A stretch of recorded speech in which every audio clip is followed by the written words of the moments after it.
Voilà la suite de l'histoire où le petit garçon a brisé le collier afin de libérer son père pour que sa femme ne puisse plus avoir d'influence sur lui. La femme commence à chercher le collier qui se trouvait à son cou mais, à sa grande surprise, elle ne le trouve plus à sa place. C'est maintenant qu'elle réalise que son secret risque d'être dévoilé et que son mari n'est plus sous son influence. Donc c'est grâce à cela que tu faisais ce que tu voulais de moi et que tu m'influençais, demande son mari. Donc ton plan était de me garder sous ton influence afin de faire ce que tu voulais dans cette maison, continue de dire le mari. Le petit garçon récupère alors le collier des mains de la femme.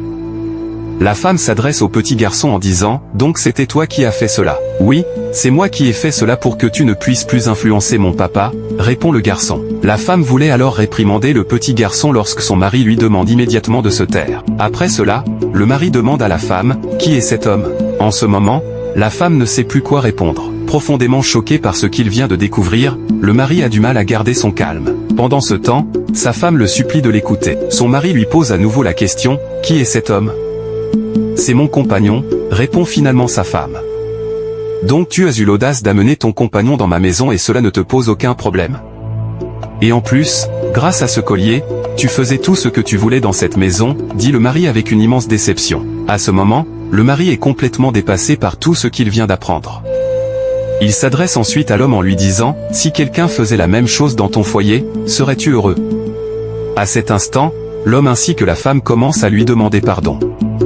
Mais le mari, à cause de tout ce qu'il vient de découvrir, n'arrive pas à leur accorder son pardon immédiatement. Sans plus tarder, il leur demande de quitter la maison et annonce à sa femme que leur relation est terminée. Il lui explique qu'il ne peut pas continuer comme si rien ne s'était passé après tout ce qu'il vient d'apprendre. Selon vous, est-ce que son mari va lui pardonner malgré tout ce qui s'est passé? Donne-moi ton avis en commentaire. Cette histoire nous rappelle que les secrets, les mensonges et le manque de respect finissent toujours par avoir des conséquences. Dans un couple, la confiance est l'une des choses les plus précieuses. Lorsqu'elle est brisée, il devient très difficile de la reconstruire. Nous devons privilégier l'honnêteté, le dialogue, le respect mutuel et la fidélité afin de préserver la paix dans nos foyers. Toi qui regardes cette vidéo, que Dieu te protège de toute mauvaise influence, qu'il remplisse ton foyer de paix, d'amour et de sagesse, et qu'il t'aide à toujours prendre les bonnes décisions dans les moments difficiles. Écris Amen en commentaire si tu crois à cette prière. Si tu as suivi cette histoire jusqu'à la fin et que tu veux découvrir d'autres histoires remplies de leçons de vie, alors abonne-toi et partage cette vidéo autour de toi. Que Dieu vous bénisse, Amen.